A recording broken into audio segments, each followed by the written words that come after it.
le temps de repas, l'attention au repas, Ouais. le fait de bien mâcher, un régime amaigrissant, quel qu'il soit, quelque forme qu'il ait, c'est 95% d'échecs sur le long terme.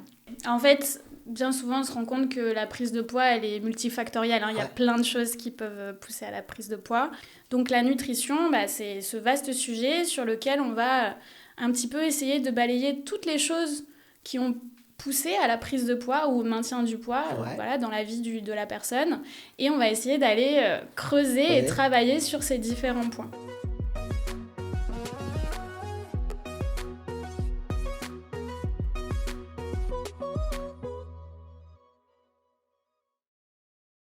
Bonjour et bienvenue sur mon podcast Parcours bariatrique avec Kevin. Aujourd'hui, je suis très content de recevoir Marlène, diététicienne nutritionniste à Hossegor et également à Anglette, tu viens de me dire. Ouais. Donc, je suis ravi de te recevoir ici. Pourquoi? Parce que tu es aussi la première personne à m'avoir contacté pour participer au podcast. Tu m'as fait confiance. Tu es là aujourd'hui. On va mettre ce podcast en 3 parties. 3-4 parties. Après, c'est questions-réponses sur la fin. Mais on va faire de ce podcast, on va reprendre la chirurgie bariatrique dans son ensemble par rapport enfin, la nutrition par rapport à la chirurgie bariatrique. Et puis, tu vas nous expliquer tout ça. On va échanger. Donc, du coup, je te laisse te présenter si tu veux bien. Ouais. Du début, ton parcours scolaire, professionnel, ta venue dans le sud-ouest, là où tu as exercé en tant que diététicienne par rapport au parcours bariatrique. C'est à toi. Alors déjà, merci Ouais. pour l'invitation. Je suis ravie de pouvoir partager mon expérience et voilà, mes connaissances sur le sujet. Je suis diététicienne depuis 5 ans. Et mon parcours, il est assez simple. J'ai d'abord fait une fac de psycho. J'ai fait quelques années, c'était hyper intéressant, j'ai appris plein de choses. Mais finalement, j'avais pas envie d'être psychologue. Ok. Mais j'avais quand même envie de faire un métier d'accompagnement. Donc je me suis réorientée dans la diététique. Et là, ça me semblait assez pertinent puisque j'ai toujours été un peu intéressée par la relation qu'on a à l'alimentation, un petit peu les cultures différentes au niveau alimentaire et vraiment tout ce qu'on met dans l'acte de manger finalement, Ouais. que ce soit conscient ou inconsciemment. Et du coup, j'ai fait mon BTS et ensuite je me suis spécialisée en comportement alimentaire. Ok. Donc c'est pour ça qu'aujourd'hui je suis diététicienne psychonutritionniste. Et du coup, ça semblait assez logique aussi avec mon premier choix de psycho. Enfin voilà, c'est venu un petit peu tout imbriqué. Et une fois diplômée, j'ai très vite été en libéral. Donc j'ai d'abord exercé sur Bordeaux. Et ensuite, je suis revenue dans ma région natale. D'accord, t'es natale du sud-ouest. Exactement. J'ai Ok. grandi ici. Donc ça me tenait à cœur de pouvoir revenir ici. Et j'ai pu ouvrir un cabinet sur Hossegor et un sur Anglette. Super. Donc pour la présentation, on est pas mal. Ouais. Donc on va prendre première question. Ouais. Donc la nutrition dans la chirurgie bariatrique, c'est très vaste, il y a plein de choses à dire. Il y a plein de choses à dire. On va globaliser, on va vulgariser un peu la chose. Comme je t'ai dit, hein, s'il faut, là on fait grosso modo, on va creuser un peu. Mais s'il faut, on se reverra pour traiter un sujet bien précis. Mais là, pour la présentation, je veux qu'on généralise. Pas de souci. S'il te plaît. Donc, est-ce que tu peux nous parler de la nutrition au milieu du parcours? Bon, on est d'accord pour dire que la nutrition dans le parcours, elle est quand même... C'est la base. La place centrale. C'est la base. Elle a la place centrale. Et avant d'expliquer pourquoi elle a cette place centrale, c'est important pour moi de signifier que ce parcours, en tout cas cette chirurgie, c'est pas une solution miracle pour perdre du poids. Ça va faire perdre du poids, c'est inévitable, c'est ce qu'on cherche. Mais par contre, les mêmes causes amènent aux mêmes effets. Donc, si je règle pas les choses en amont, je vais me retrouver en situation d'échec et il faut garder en tête qu'il peut y avoir des échecs après une chirurgie bariatrique et une reprise de poids sur le long terme. Donc la nutrition, c'est ce vaste sujet sur lequel on va un petit peu essayer de balayer toutes les choses qui ont poussé à la prise de poids ou au maintien du poids dans la vie de la personne. Et on va essayer d'aller creuser et travailler sur ces différents points. Donc ça peut passer par l'équilibre alimentaire, mais aussi la relation à l'alimentation. Voilà, est-ce qu'il y a des problèmes de troubles du comportement alimentaire ou juste voilà, une relation un peu plus troublée au niveau alimentaire. Ça va être la relation au corps aussi, l'activité physique, voilà, toutes ces petites choses qui vont être très importantes. Et du coup,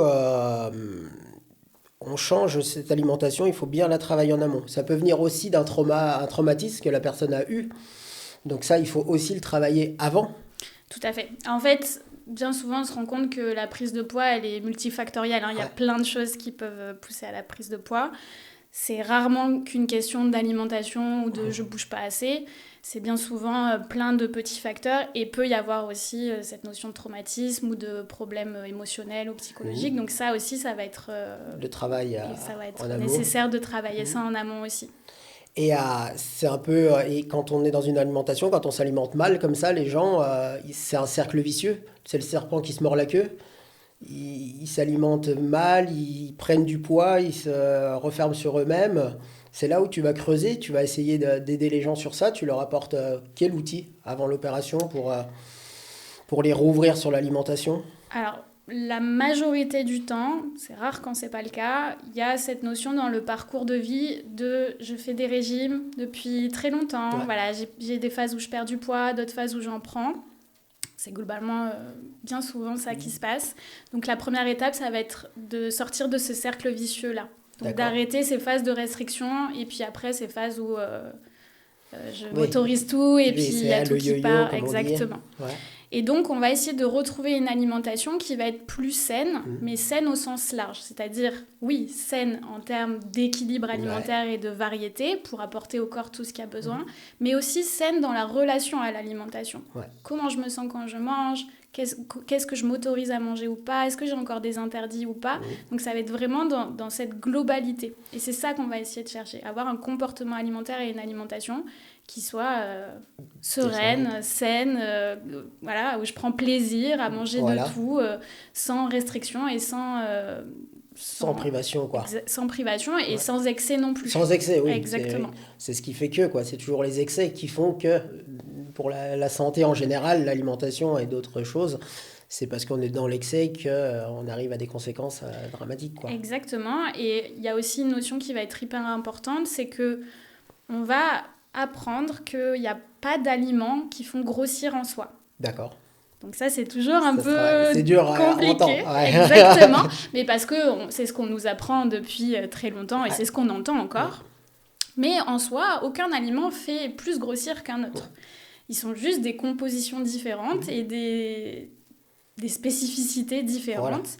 Mais effectivement, la prise de poids, elle va venir d'une surconsommation chronique, et j'insiste sur le chronique, de calories. Donc oui, si de façon sur le long terme, je mange toujours un peu trop ou dans des plus grandes quantités que ce que mon corps a besoin, oui, là, je vais commencer à prendre du poids et après, ça va être un petit peu difficile.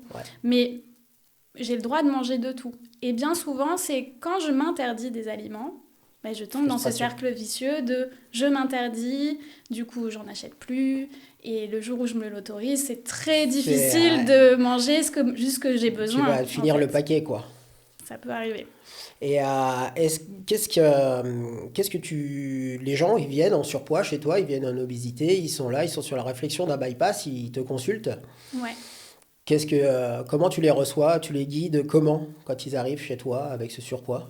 Tu les orientes plus vers le bypass, tu essayes de travailler avec eux avant sur leur plan alimentaire, ou alors ils viennent bien avec une idée bien définie pour se faire opérer et toi tu leur donnes les outils pour que ça réussisse. Comment ça se passe? Raconte-nous. Alors, la plupart du temps, les personnes qui viennent me voir dans ce parcours-là, ils ont déjà vu le chirurgien. Donc, ils viennent en ayant déjà intégré le parcours. La décision, elle n'est pas toujours à 100% sûre, mais voilà, ils sont dans cette optique-là. Donc là, on va vraiment entamer direct un petit peu, on va commencer ce parcours. Et même s'il n'y a pas l'opération au final, on aura travaillé des choses qui pourront améliorer la vie et la santé de la personne. Dans le cas où ce sont des personnes qui viennent me voir pour perdre du poids et on peut arriver à discuter de cette chirurgie. Voilà, ça peut être dans les interrogations du patient. Et si c'est le cas, dans ce cas-là, je vais lui conseiller, pourquoi pas prendre le rendez-vous avec le chirurgien pour en discuter. C'est vraiment le chirurgien, en fait, qui coordonne les soins. Ouais. Tous les professionnels autour, on est un peu en satellite, mais le chirurgien, il est vraiment à la place centrale. Exactement. Donc, c'est lui qui va vraiment expliquer comment ça va se passer, ce qui est possible, ce qui n'est pas possible. Donc voilà, c'est un petit peu les deux cas de figure qu'on peut avoir quand la personne veut rentrer dans le parcours. Okay. Et après, quand elle vient et qu'on entame le parcours, l'idée, ça va être vraiment dans un premier temps de comprendre toutes les raisons qui ont poussé à la prise de poids. Ouais. Et on va un petit peu essayer de travailler à améliorer un petit peu toutes ces raisons. Et au fil de notre suivi, on va aussi commencer à mettre en place des choses qui vont être spécifiques à la chirurgie bariatrique. D'accord. Comme l'hydratation, d'essayer de ne pas boire pendant les repas ou d'arrêter les boissons gazeuses. Ce genre de choses, on va déjà le mettre en place en amont. Comme ça, ils arrivent après l'opération, ils ont déjà les clés pour que ça fonctionne. En fait, plus on est préparé avant, et plus on a de chances que la chirurgie soit une réussite. Ouais. C'est beaucoup plus facile pour après. Tout à fait. On a déjà assimilé les choses. Et puis, les changements d'habitude, finalement, ça prend du temps. Ouais. Et quand on a envie qu'elle soit durable, il faut prendre ce temps-là de comprendre. Et en post-opératoire, il y a quand même pas mal de changements. Et du coup, on peut continuer ce travail-là, mais c'est toujours mieux quand c'est fait avant. C'est sûr, parce que pour mettre une habitude, pour revenir sur ça, pour mettre une habitude en place, c'est minimum 1 mois et jusqu'à 1 an pour qu'elle soit vraiment assimilée et qu'elle soit mise en place, c'est ça. Oui, puis ça demande de tester des choses, de voir ce qui fonctionne, ce qui ne fonctionne pas. Pour justement, ce qu'on veut, c'est qu'elle dure le plus longtemps possible. Donc il faut que ça soit le plus facile possible. Donc on y va, petit pas par petit pas. Petit à petit, l'oiseau fait son nid. Exactement. Les défis de la chirurgie bariatrique. Les défis, ok. Alors en post-opératoire ou... Avant, toujours. Toujours là, on est, Alors les défis, du coup ça reprend un petit peu ce que j'ai dit. Ça va être de travailler sur ces différents points. Et en fonction de la personne, il y a des points qui vont être plus difficiles à travailler que d'autres. Sur les défis, j'ai parlé avec plusieurs personnes qui n'arrivent pas du tout à mettre en place les stratégies que tu viens d'évoquer. Ouais. Ils n'arrivent pas. Alors, je pose la question, même elles ne savent pas. Un problème de discipline, de rigueur. Est-ce qu'elles ont envie, mais ça ne se passe pas? Est-ce qu'elles ne sont pas soutenues? Je ne sais pas. Alors, ce qui va être intéressant, là, c'est de vraiment creuser le pourquoi j'y arrive pas. Ouais. Et de voir, est-ce que ce que j'essaye de mettre en place, c'est comme ça qu'il faut le faire, ou est-ce qu'il y a peut-être d'autres moyens d'y arriver. Mais effectivement, quand on se force à faire quelque chose, ça nous demande vraiment beaucoup d'efforts, ça peut être très difficile. Du coup, ça va être vraiment de creuser ces questions et ces choses qu'on n'y arrive pas, et c'est pour ça que c'est important pendant les suivis d'évoquer ces difficultés. Ouais. Et pas dire oui, j'y arrive à peu près. Voilà. Non, vraiment dire ça, j'y arrive pas, et c'est difficile et je comprends pas pourquoi. Ok, bon, on va essayer de comprendre pourquoi et comment on va pouvoir faire différemment. Et peut-être que ce point-là, pour l'instant, c'est un peu difficile. Est-ce qu'on peut travailler d'autres choses en attendant et y revenir un petit peu plus tard quand ça sera plus facile? D'accord. Ou est-ce qu'il y a peut-être des choses que je peux commencer à mettre en place sans tout changer d'un coup aussi? Tout à fait. Mais après, ce que je vois, c'est que les gens, ils sont dans une pudeur quand ils sont en obésité. Moi, je l'étais aussi. Et quand j'étais à voir ma nutritionniste... jamais, je disais oui, c'est ce que tu viens d'évoquer. Je disais oui, mais j'ai jamais été franc avec la nutritionniste. Je dis oui, mais ça se passait pas à 100%. Je mettais pas le protocole vraiment en œuvre à 100%. C'est pour ça que moi, c'est hyper important. En fait, on parle de relations thérapeutiques, c'est-à-dire que la personne puisse se sentir vraiment en confiance. Moi, je suis pas là pour engueuler qui que ce soit et de faire la maîtresse d'école. Moi, je suis là vraiment pour accompagner la personne dans son cheminement et dans son parcours. Donc, ce parcours, elle le fait pour elle. Donc, moi, j'ai rien à y gagner ou à y perdre. Simplement, plus la personne va être honnête sur ses difficultés ou sur ses facilités, et plus ça va être facile d'ajuster, en fait. Et du coup, on va pouvoir vraiment comprendre en fait les choses. Et pour moi, c'est hyper important que En tout cas, je pars du principe que pour changer quelque chose ou pour mettre en place quelque chose, il faut comprendre pourquoi. Ouais, il faut aller creuser. Pourquoi c'est important de faire de cette manière. Et du coup, on passe du temps à essayer de comprendre pourquoi il faut faire comme ça, pourquoi c'est important de faire de telle manière et pas de telle manière. Et ça peut être des raisons purement... pourquoi il faut éviter de boire pendant les repas, voilà, ça peut être ça. Mais ça peut être aussi pourquoi... de cette manière, ça ne fonctionne pas dans ma vie. Et du coup, on va vraiment être sensible au contexte de la personne. D'accord. Et voir qu'est-ce qui fonctionne pour elle, qu'est-ce qui ne fonctionne pas pour elle. Toute personne est différente, donc forcément. Exactement. Tu ne peux pas adapter un programme à toutes les personnes. Tu es obligé de t'adapter. C'est ce qui fait aussi la richesse de ton métier, je pense. Oui. La diversité. Oui, et ce qui aussi fait qu'on a plus de chances d'être dans la réussite, en fait, parce qu'on a mis les choses en place par rapport à notre mode de vie, par rapport à notre vie, par rapport à nos difficultés. Et on n'a pas juste suivi un plan des trucs à cocher. Voilà, c'est ça. Exactement. Là, on comprend, on s'adapte, on fait en fonction de la personne. Tout à fait. Et après, si je dois rajouter quelque chose, c'est que souvent, ce sont des habitudes ou des modes de fonctionnement qui sont installés depuis très longtemps. Oui, c'est ancré voire depuis l'enfance. Ouais. C'est des choses qui ont été appris et acquis vraiment depuis très très longtemps. Donc ça prend du temps aussi pour à être changé. Séparer.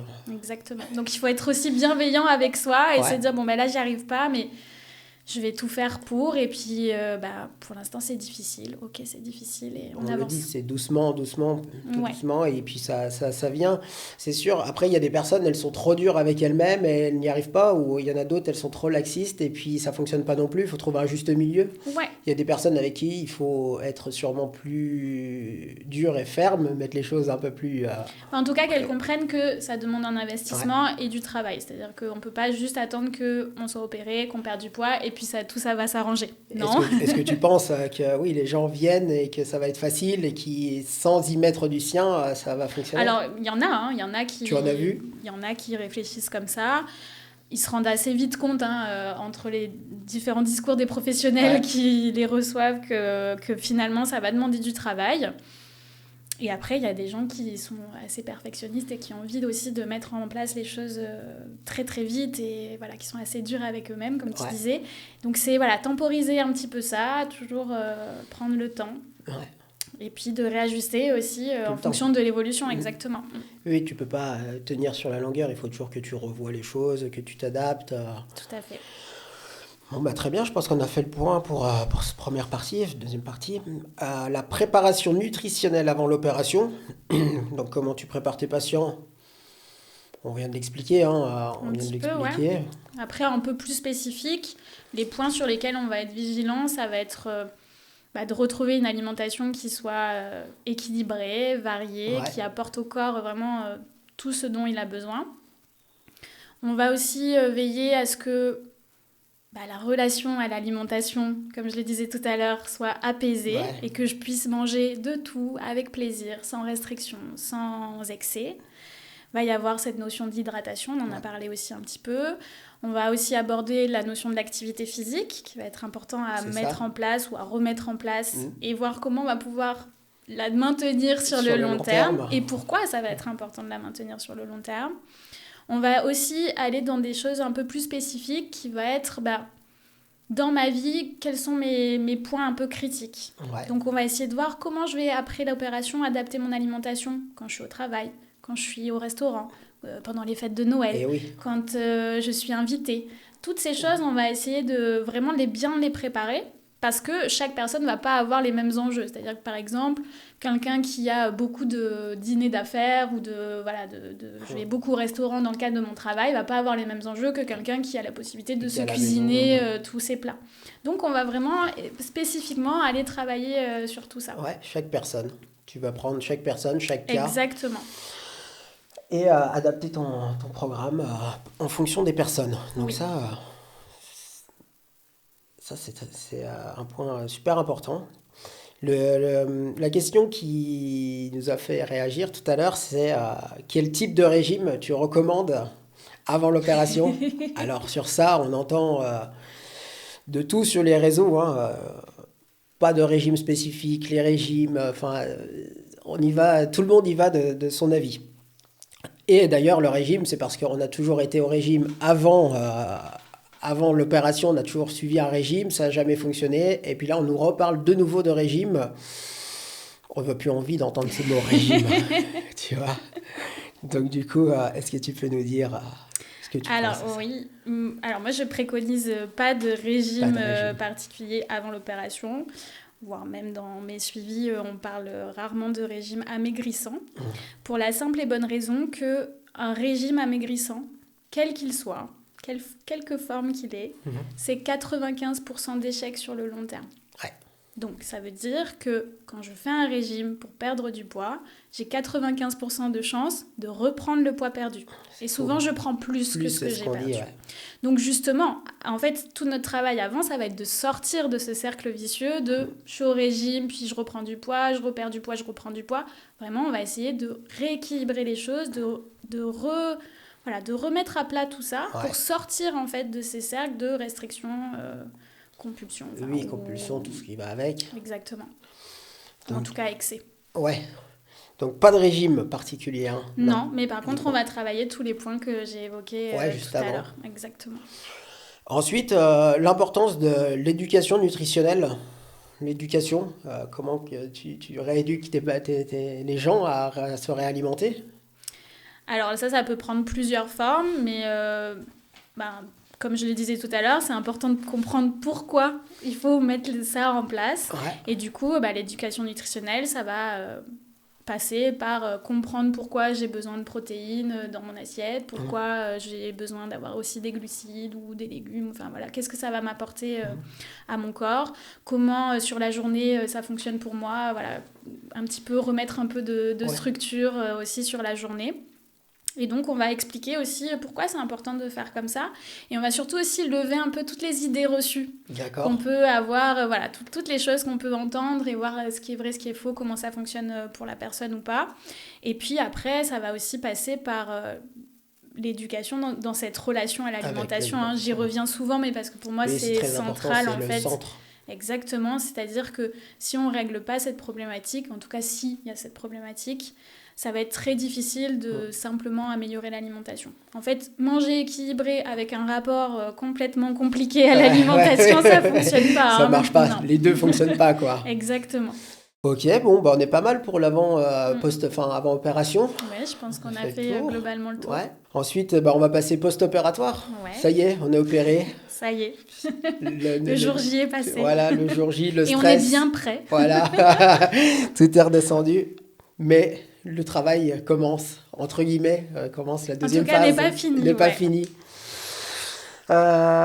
Du coup, quels sont les suivis nutritionnels nécessaires après l'opération? Bon, écoute, là, on va peut-être même pouvoir la mettre. On peut parler des phases. On va tout de suite post-opératoire. On va parler des phases. Ça fait aussi débat. Les phases liquides, mixées, mâchées, protéines. Donc, tu vas nous expliquer. Tu vas nous dire comment tu fonctionnes par rapport au parcours que tu as eu, ton vécu, et qu'est-ce que tu mets en place. Donc, on va partir sur ça. Tiens, on part sur le... Alors, effectivement... Après la chirurgie, il y a une première phase, c'est la phase de la réalimentation. Ça, c'est une phase qui est transitoire. Ouais. J'insiste là-dessus, elle est transitoire. Oui. Elle est très particulière, mais pareil, on sera aussi préparé en amont.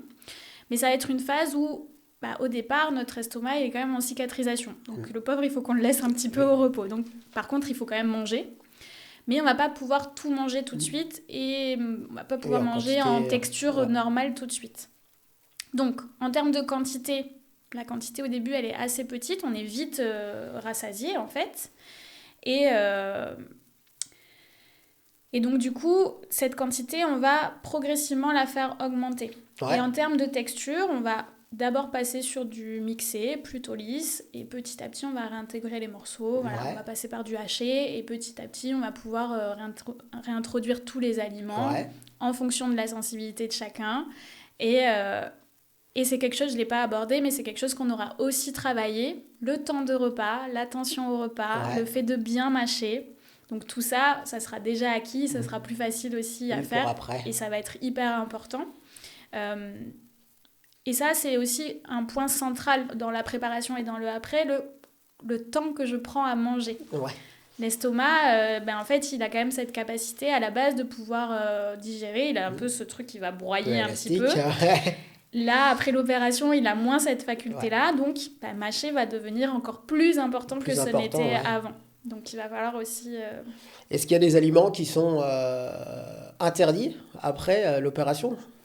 Alors, pendant cette phase, on va enlever la phase de réalimentation, on va enlever tout ce qui est irritant pour l'estomac, le café, l'alcool, les épices, le piment, ce genre de choses. Après, une fois qu'on a retrouvé l'alimentation normale, avec des morceaux où on peut manger de tout, il n'y a pas forcément d'interdit. D'accord. À part les boissons gazeuses. Oui. Les boissons gazeuses, ok. Par rapport à ce cheminement, est-ce que tu as des temps ça dure combien de temps, les phases liquides, mixées ? Est-ce qu'il y a... Alors, tout dépend vraiment de la personne. Ouais. Ça peut aller une semaine, ça peut durer un peu plus longtemps. Mais l'idée, c'est pas de s'installer trop longtemps dans chaque phase. Ouais. En fait, manger mixé, au bout d'un moment, de toute façon, on en a vite marre. Ça dégoûte les gens. Exactement. Puis on tourne un peu en rond aussi sur les aliments. Et puis, en termes de texture, au bout d'un moment, on en a un petit peu marre. Donc, si tout va bien, que la digestion se fait bien, on peut vite passer aux étapes d'après. Ouais. Mais c'est important, voilà, le temps, ça dépend vraiment des personnes. Ça peut aller de quelques jours, une semaine, voire un peu plus longtemps si vraiment il y a des grosses difficultés.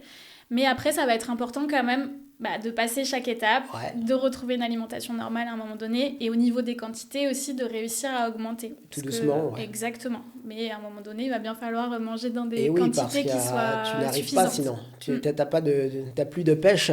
Oui. Et en plus, ce qui est important à comprendre, c'est que à la suite de l'opération, on n'a plus faim. Tout de suite, ça... Donc, en plus, avant l'opération, on aura appris à écouter ses sensations alimentaires et à manger en fonction de sa faim. Et du coup, là, on n'a plus faim. Donc, on se dit, j'ai pas besoin de manger. Or, pendant toute cette phase, il va falloir quand même manger, même si on n'a pas faim. Il faut se forcer. Il faut un petit peu se forcer, Mais voilà, ça va être important de fractionner aussi sur la journée. On va avoir les 3 repas principaux, puis on va pouvoir faire des collations. Donc ça, c'est des choses qu'on aura décidées aussi avec la personne en amont. Mais effectivement, tant qu'on n'aura pas cette sensation de faim, il va falloir quand même manger. D'accord. Dans les quantités, on va quand même sentir quand qu'on ne peut plus manger. Mais voilà, ça c'est aussi important à le savoir, en être conscient avant, parce que si on ne le sait pas, ça peut un petit peu être perturbant. Peut être dur, ouais. Et du coup, toi, une fois que tu as mis ça, donc avant l'opération, tu donnes des plans alimentaires ? Tu as un plan alimentaire avec des menus ou quelque chose comme ça ou... Alors, pour cette phase de réalimentation, oui. C'est-à-dire qu'on voit vraiment, on suit un plan, en fait. C'est vraiment c'est pour ça que je dis c'est une phase transitoire, c'est une phase où c'est assez protocolaire, en fait. Et ensuite, une fois qu'on est arrivé à une alimentation normale, là, la personne, elle est grande, elle est autonome. On aura travaillé tout l'équilibre alimentaire, toutes ces choses-là, on l'aura vu avant. Et du coup, elle pourra retrouver ça. D'accord. Et pour revenir sur les sensations alimentaires, je rassure les personnes, à un moment donné, ça revient. Le corps est bien fait, donc il va... Et c'est intéressant parce que ça montre aussi l'intérêt de cette sensation de faim. Le corps, il arrive à recruter d'autres cellules pour gérer cette sensation de faim. Oui, pour pouvoir te garder à oui. Et une question aussi que j'ai vu passer souvent, les pots bébés. Ouais. Est-ce que tu es pour ? Est-ce que tu es contre ? Alors, les pots bébés, ça peut être une solution. Ouais. Mais par contre, c'est pas adapté aux besoins d'un adulte. C'est ça. Donc, ça va être hyper important de les enrichir, et surtout en protéines, en fait. Donc, ça peut être un moyen d'avoir ce mixé ou ce haché, mais il va falloir rajouter des protéines à l'intérieur. C'est obligatoire. C'est mieux. Parce que sinon, ça correspond à des besoins d'un bébé, donc, et pas d'un adulte. Le nombre de fois, le patient, tu le revois tous les combien de temps après l'opération ? Alors, en post-opératoire, j'essaye de le voir assez rapidement après l'opération, plutôt dans les 15 jours, 3 semaines maximum, pour un petit peu voir où c'est qu'il en est là, un petit peu de sa réalimentation. Généralement, là, il a commencé un peu à aller vers... du mixé un peu moins lisse ou avec un petit peu de morceaux. On fait le point, on recadre un petit peu le suite du protocole. Ensuite, on se revoit une fois que tout ça est terminé et que l'alimentation est redevenue normale. Et voilà, très bien. Et puis après, le suivi, ça va vraiment dépendre de la personne. Ok. Si la personne elle a besoin encore de travailler certains points ou que ça la rassure aussi d'avoir ce suivi, voilà, il y a encore des petites choses à gérer, on peut continuer ce suivi. Ça peut être plus ou moins espacé, voilà, en fonction de la demande de la personne. Et sinon, si la personne est redevenue autonome, très bien, hein, c'est le but, c'est le but. Et donc voilà, la personne reprend sa vie. Par contre, je leur conseille toujours de rester vigilant. On aura à travailler plein de choses, mais de rester vigilant sur ces petits points et voir si à un moment donné dans ma vie je sens qu'il y a des choses qui sont un petit peu plus difficiles, j'arrive un petit peu moins, ou au niveau équilibre alimentaire, là je sens que c'est un peu compliqué. Pas de problème. On me contacte, on reprend rendez-vous, on refait le point et comme ça on règle le problème avant que ça en devienne vraiment un gros problème. Exactement. De nouveau et qu'on retombe dans les travers. L'idée c'est de ne pas laisser les choses s'enliser et de retomber dans les mêmes... Toujours ne pas avoir peur, revenir vers les professionnels de la santé. Exactement. Et pas rester seul. Et puis globalement dans la première année, il y a des points qui sont faits aussi avec le chirurgien. Donc déjà dans la première année, la personne elle est quand même... suffisamment accompagnée. Ça peut être un peu plus fréquemment si la personne a besoin. Et puis après, voilà, tout le long de sa vie, il faut rester vigilant et de temps en temps faire le point, faire des bilans sanguins régulièrement aussi pour voir où c'est qu'on en est. Parce que sur les vitamines, tu préconises, enfin c'est le chirurgien qui préconise les vitamines, etc. Toi, est-ce que est-ce que tu préconises d'autres choses, un complément de vitamines, je sais pas, des multivitamines ou des choses comme ça en plus, ou c'est les prises de sang qui en décident aussi? En fait, c'est le chirurgien qui préconise vraiment et qui décide quel type de vitamine va être donné. Moi, je conseille de suivre les conseils du chirurgien. Par contre, en consultation, je veille bien à ce que la personne ait conscience qu'il faut les prendre. Voilà, est-ce qu'elle les prend vraiment? Comment ça se passe? Ça, ils ne le disent pas toujours. Parce que c'est quand même des grosses gélules et ça peut être compliqué au départ. Il y a des personnes qui ne les supportent pas très bien. Donc, c'est pareil, quand on ne supporte pas ces compléments, on en parle directement à son chirurgien et on trouve notre solution. Et après, la seule chose où il faut veiller, qui est importante à faire attention, ça va être de prendre des compléments qui sont adaptés à la chirurgie bariatrique. Parce que du coup, ils sont adaptés aux besoins spécifiques et notamment à la malabsorption si on a fait un bypass. Pourquoi on absorbe, je te pose la question, mais par rapport à un bypass et une sleeve, pourquoi on a besoin de vitamines? Alors, question, pourquoi maintenant, tout à coup, on a besoin de vitamines? Ouais, c'est une bonne question. Alors déjà, entre la sleeve et le bypass, c'est pas les mêmes mécanismes. Okay.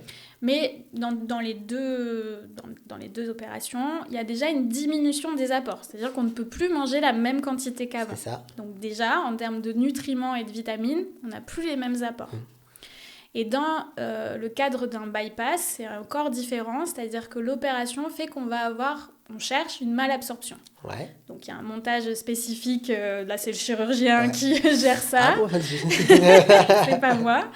Mais du coup, en plus de moins manger et de moins avoir d'apport, on va aussi moins bien absorber les nutriments.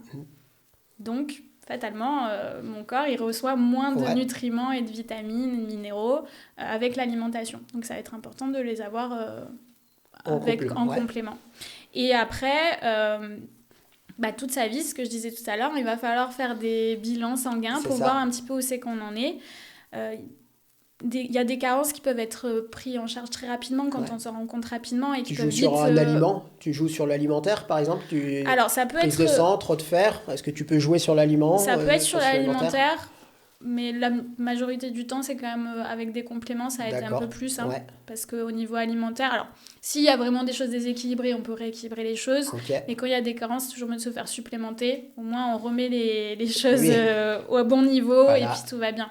Mais il ne faut pas laisser traîner, par contre, les carences. Oui, il faut tout de suite aller consulter et puis remettre tout ça à plat. Exactement. Moi, je sais que personnellement, j'ai pris les vitamines pendant peut-être 6 mois, 1 an. Ouais. Après, j'ai arrêté. J'ai une alimentation correcte. Ouais. Et je fais des prises de sang régulièrement et j'ai aucun problème, quoi. Eh ben, parfait. Tu vois. Je dois le préciser aussi parce que souvent on entend les vitamines et on a tendance aussi à toujours manger beaucoup de vitamines et puis il suffit de regarder ce qu'on a dans l'assiette et des fois... En tout cas, en premier lieu, ça passe par là. Ouais. Le complément, il vient en complément, justement. Ça porte son nom. Voilà. Post-opératoire, l'alimentation, Maintenant, on va passer au côté un peu psychologique post-opératoire. Donc là, qu'est-ce que tu peux nous dire sur le côté psychologique? Après, il y a bien sûr la psychologue. Ouais, alors c'est un a- vaste sujet. Voilà. Mais côté psychonutritionniste, Ouais. ce qui regroupe le comportement et l'alimentation après l'opération, c'est ton... Alors, après l'opération, il y a toute cette phase de perte de poids qui est rapide. Ouais, Ça apporte beaucoup de changements. c'est sûr. On a fait beaucoup de changements aussi dans notre mode de vie. Et- Voilà. Donc déjà, tout ça, ça peut être un peu lourd aussi, émotionnellement, psychologiquement. Donc, s'il y a des difficultés à ce niveau-là, il ne faut pas hésiter, pareil, à reprendre rendez-vous avec son psychologue ou son psychiatre, à vraiment se faire accompagner dans ce sens-là. Surtout que cette perte de poids, elle peut être un petit peu vécue un peu de façon bizarre parce que je vois que je perds du poids sur la balance, mais je ne le vois pas forcément dans le miroir. C'est Il ça. peut y avoir cette problématique-là. Ça peut faire remonter des choses aussi au niveau psychologique, au niveau émotionnel, dans les relations. Donc voilà, tout ça, c'est à prendre aussi en compte et à pas hésiter à se faire accompagner si ça arrive.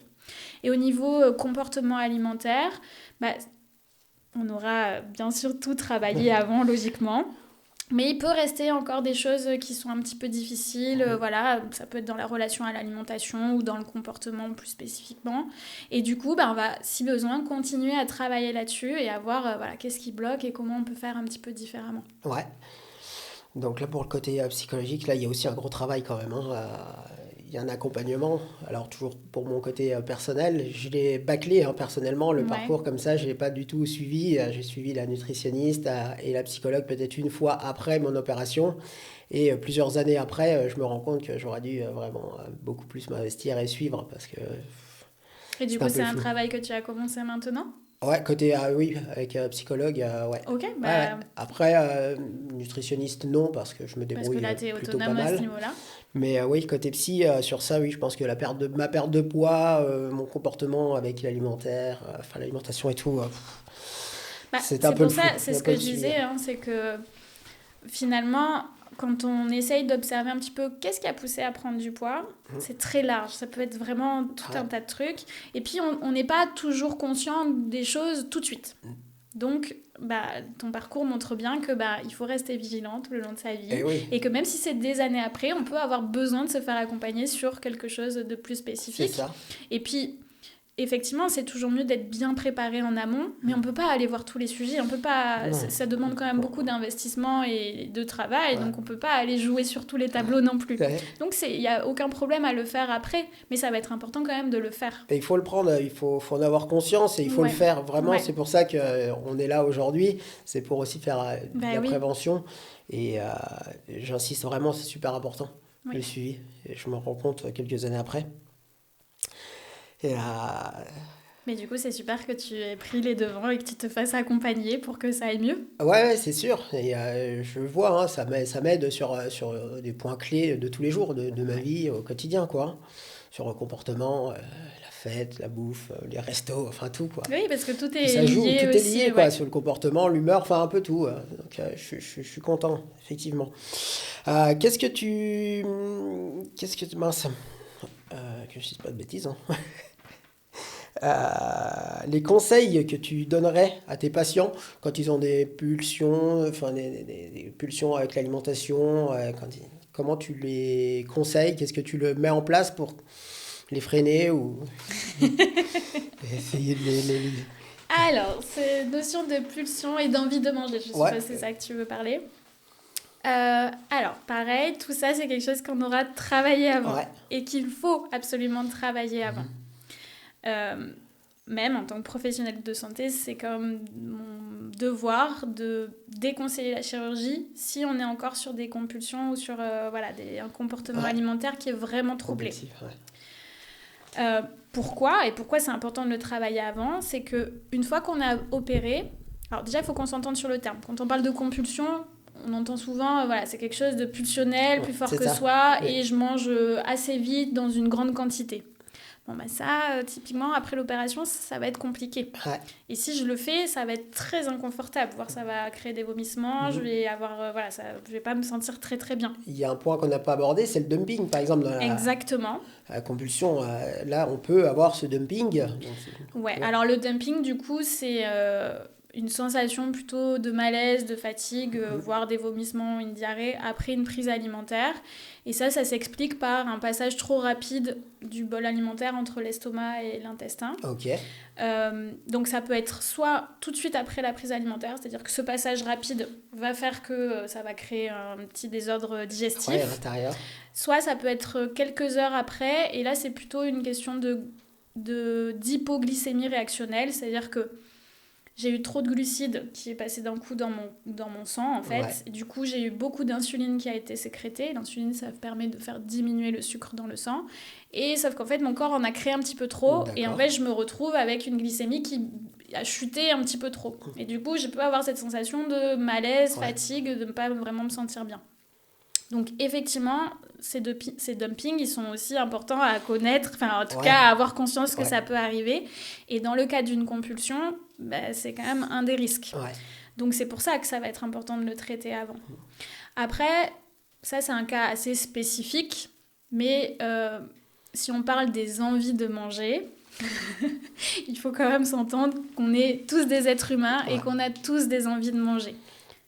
Souvent, on met le terme émotionnel derrière pour différencier de la sensation de faim. Tout le monde a des envies de manger émotionnelles. En tant qu'être humain, c'est une manière aussi de réguler nos émotions, le fait de manger. Par contre, ça peut être problématique quand c'est la seule solution que j'ai pour gérer mes émotions.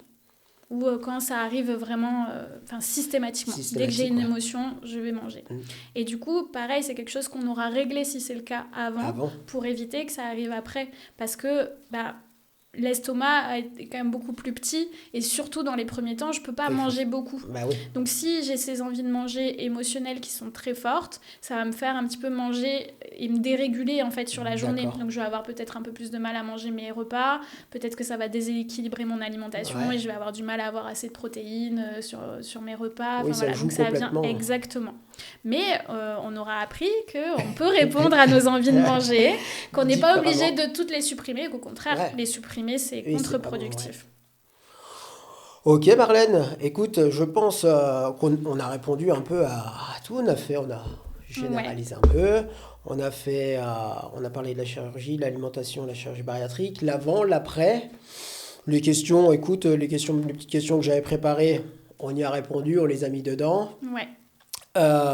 Est-ce que tu as des points particuliers là que tu voudrais mettre, que tu veux mettre en avant, en sachant que on pourrait se refaire une autre séance si on voulait creuser un sujet bien précis, par exemple. Ouais, je pense que là, on a balayé un petit peu assez rapidement, assez large. Effectivement, on pourra refaire un point sur des choses plus spécifiques. Ça me semble quand même important de revenir sur deux choses sur lesquelles on a abordé, mais vraiment, si vous êtes quelqu'un qui commence ce parcours ou qui se questionne sur le parcours, ça va être hyper important de bien se renseigner, de bien se préparer, de poser toutes les questions qu'on a, d'être honnête sur ses difficultés, sur tout ça. Vraiment, cette opération, elle est pour vous. Vous allez perdre du poids, mais nous, ce qu'on veut, c'est que vous puissiez le maintenir après, derrière. Pour qu'il y ait le résultat. Exactement, sur le long terme, parce qu'on ne veut pas que vous repreniez le poids. Et vous non plus, d'ailleurs. Non, personne, ni l'un ni l'autre. Voilà, donc c'est vraiment bien se préparer et prendre sa décision en conscience, c'est-à-dire en prenant en compte les avantages, les inconvénients, les difficultés que ça va amener, vraiment l'investissement que ça va amener. Au-delà de juste on va perdre du poids et c'est génial. Non, il y a aussi toutes les autres choses à prendre en compte, les choses qu'on a un petit peu évoquées et puis il y en a plein d'autres. Et après, c'est ce qu'on disait aussi tout à l'heure, c'est que pour les personnes qui ont déjà été opérées, de continuer à être vigilant et quand il y a des points un petit peu plus sensibles, de ne pas hésiter à se faire accompagner. Faire appel à toi. Exactement. Ok, on peut. Est-ce que c'était ton mot de la fin? Est-ce que tu as quelque chose d'autre à ajouter à nos auditeurs, fidèles auditeurs qui vont nous regarder? Je pense qu'on a fait plutôt le tour. Ouais, je pense que c'était un très beau mot de fin. Ouais.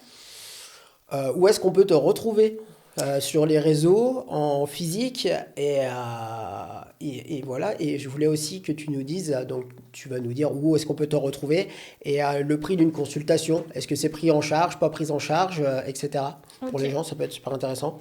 Alors, pour le prix des consultations, donc c'est pas pris en charge par la Sécurité sociale. Par contre, il y a certaines mutuelles qui peuvent rembourser les consultations. Donc ça dépend vraiment des contrats. Voilà. Donc il faut se renseigner auprès de sa mutuelle. Mais sinon, les consultations diététiques, malheureusement, c'est pas remboursé par la sécurité sociale. Bien sûr, ça fait partie du parcours, hein, ça. Exactement. Après, on peut me retrouver. Donc j'ai un cabinet à Hossegor, un cabinet à Anglet. On peut prendre rendez-vous directement sur mon site internet. Et après, sinon, j'essaye de créer un peu de contenu sur Instagram. Je m'appelle Diète de Cœur sur Instagram. De toute façon, on mettra tous tes liens. Merci. Et puis tes réseaux aussi. Et puis, sur mon site internet, j'alimente un petit peu un blog. Voilà, je donne un peu aussi des infos. Des petites informations. Exactement. Et ça peut aussi aider des gens, en fait, qui sont en suivi, voilà, d'avoir des petites graines comme ça en plus et des petites choses en plus. Bon, super. Marlène, merci. Je te remercie. Ça m'a fait super plaisir de te recevoir ici. Et puis, sûrement une prochaine. Oui, avec plaisir. On remettra ça. Merci beaucoup. Je vous remercie de nous avoir suivis. On reviendra peut-être avec un autre épisode avec Marlène. Vous pouvez nous retrouver donc, sur les différents réseaux. Donc, déjà sur YouTube, podcast, Parcours bariatrique avec Kevin. TikTok, Instagram, Facebook. Donc, je vous remercie. N'hésitez pas à liker cette vidéo, la partager si elle vous a plu. Et voilà, merci. Au revoir.